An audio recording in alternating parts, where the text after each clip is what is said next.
শিবম সুন্দরম। আজকের থাম্বনেল দেখে নিশ্চয়ই বুঝতে পেরেই গেছেন ব্লগটা কিসের উপর হতে চলেছে। তো আর সময় নষ্ট নয়, এবার ব্লগ স্টার্ট করা যাক। বাঙালির 12 মাসে 13 পার্বণ, তো সেই রকম আজকের একটা পার্বণ, সেটা তো অবশ্য আর বলতে হবে না, তবুও বলি আজকে রাখি পূর্ণিমা। আর এই দিনে আমরা বোনেরা ভাইয়ের হাতে দাদার হাতে রাখি পরিয়ে তাদের মঙ্গল কামনা করি। আমি এখন খুব একটা সকাল সকাল ঘুম থেকে উঠি না, তবে আজকে আমি বেশ ভোরে ঘুম থেকে উঠেছিলাম। শুধু আমি একা নই, মা উঠেছিল। আমি সমস্ত কিছু করতে পারিনি পাটার জন্য, মাই সমস্ত কিছু করেছে আজকে। কারণ পাটা আমার এখনও ঠিক হয়নি, সেই কারণের জন্যই নিচে বসতে পারছি না, দাঁড়িয়ে বেশিক্ষণ থাকতে পারি না, চলতে গেলেও লাঠি লাগে। তো এত কিছু প্রবলেম রয়েছে, সেই কারণের জন্যই আর কি আজকে সমস্ত কিছু মা করেছে। দেবাংশুকে প্রথম রাখিটা তার দিদি পরিয়ে দিচ্ছে। এই দিদি হলো আমার এক কাকিমার মেয়ে। তো ও আমার ছেলেকে খুব ভালোবাসে, আর আমার ছেলেও তাকে খুব ভালোবাসে। তো দিদি এখন ভাইকে রাখি পরিয়ে দিচ্ছে।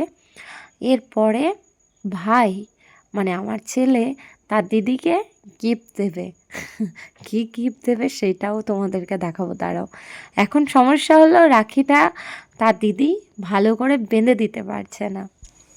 যাক, ফাইনালি রাখিটা পরানো হয়েছে। তো আমার ছেলের জন্য, অর্থাৎ লক্ষ্মীর তার ভাইয়ের জন্য একটা মোটু পাতলু কার্টুন দেওয়া খুব সুন্দর একটা রাখি নিয়ে এসছে। আর ওর রাখিটাতেই আমার ছেলের হাতটা পুরো ফুল হয়ে গেছে, মানে আর কেউ না পরালেও হবে। তো তার পছন্দ মতন সে তো চকলেট তুলে নিয়েছে, চকলেটগুলো সাজিয়ে রেখেছিলাম। আর একটা চকলেট নিজে নিয়ে আরেকটা চকলেট কিন্তু তার দিদির হাতে দিয়েছে। তো এখন সমস্তটাই দেখো, সমস্তটাই ওর দিদির হাতে তুলে দিচ্ছে। এগুলো তার দিদিকে সে গিফট দিয়েছে। তো যাই হোক, তোমরাও ওদেরকে আশীর্বাদ করো, ওরাও যেন মানুষের মতো মানুষ হয়। এরপর আমার মা অর্থাৎ দেবাংশুর দিদুন দেবাংশুকে রাখি পরিয়ে দিচ্ছে। তোমরা যারা যারা আমার ভিডিও দেখো তাদের মধ্যে অনেকেই জানতে চেয়েছো যে দিদিভাই তোমার কি হয়েছে, আগের মতন তোমার আর ভিডিও আমরা দেখতে পাই না কেন, তুমি কেন আগের মতন ভিডিও পোস্ট করো না। তো সত্যি কথা বলতে আগের মতন আমি আর ভিডিওই করি না সেইভাবে। আর যদি বা দু একটা অনুষ্ঠান বাড়ি বা নিজেরই বাড়ির কোনো কিছু ভিডিও করলাম, সেটা এডিটিংই করা হচ্ছে না। এই দুটো প্রধান কারণের জন্যই আমার এখন আর ইউটিউবের ভিডিও পোস্ট করা হয় না। এই রাখি পূর্ণিমার ভিডিওটাই দেখো কতদিন পর আমি পোস্ট করছি, কারণ এডিটিংই হয়নি। আর হঠাৎ করে ভাবলাম যে চলো এইটাই এডিট করি, দিয়ে তোমাদের সঙ্গে শেয়ার করব। তো সেটাই আর কি এডিট করে এখন তোমাদের সঙ্গে শেয়ার করছি। মা দেবাংশুকে রাখি পরিয়ে দিয়েছে, টিকা দিয়ে দিয়েছে, আশীর্বাদ করে নিয়েছে। এরপরে মিষ্টি খাওয়ানোর পালা, কিন্তু দেবাংশু বলছে আমি এতটা মিষ্টি খাবো না। তারপর সে নিজের থেকেই বলছে আমাকে অল্প দাও। তো সেই কারণের জন্যই মা অল্প হাতে করে মিষ্টিটা কেটে ওর মুখে দিল। এরপরে আমার পালা। তবে আমার সব থেকে বড় সমস্যা হলো যে আমি মাটিতে বসে ওকে রাখিটা পরাতে পারছি না। আর এইরকম চেয়ারের মধ্যে বসে কখনো সম্ভব বলো? খুব অসুবিধা হচ্ছিল সেই দিন। কিন্তু কি করব, ডাক্তার তো বারণ করেছে যে এখনও তুমি নিচে বসতে পারবে না।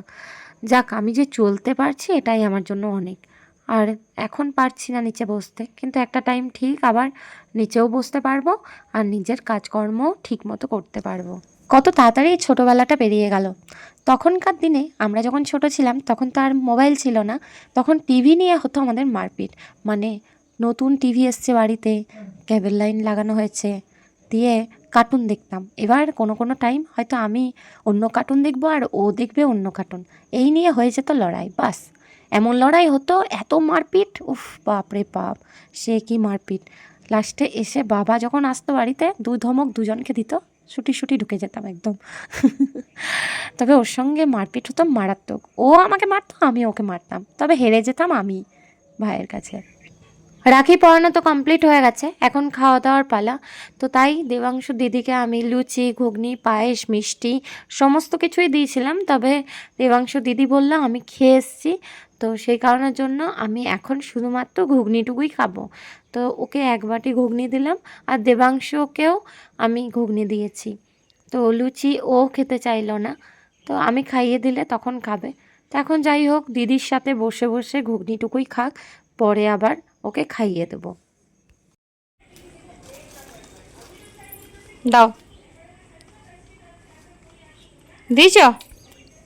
দেবাংশু তার দিদিকে তার গিফটগুলো দিয়ে দিল, আর এখন সে বায়না ধরেছে দিদির সাথে দিদির বাড়ি যাব।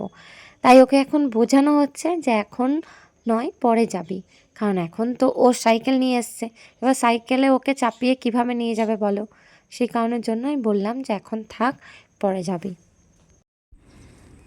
দিদি আবার আসবি, স্কুল যাবে দিদি, দিদি স্কুল যাবে না? দিদির মতন তোমাকেও সাইকেল কিনে দেবো, ঠিক আছে? টাটা করে দাও, টাটা, বাই বাই। আরে আবার আসবে দিদি, আবার দিদি আয়। ওই দেখ আমাদের টমিগুলো চলে এলো, টমিগুলোকে রুটি দেবে না? হ্যাঁ, আয় আয় আয়, দেবাংশু তোদের রুটি দেবে, আয়। উলি বাবালি, এই দেখ কালুয়া, এই কালুয়া, কয়টা রুটি খাবি তুই? কত? 6টা খাবে? তুই 6টা রুটি দিবি? এই তো একটা রুটি দেবে। বছো বছো বছো বছো, রুটি নিয়ে আছি, বছো।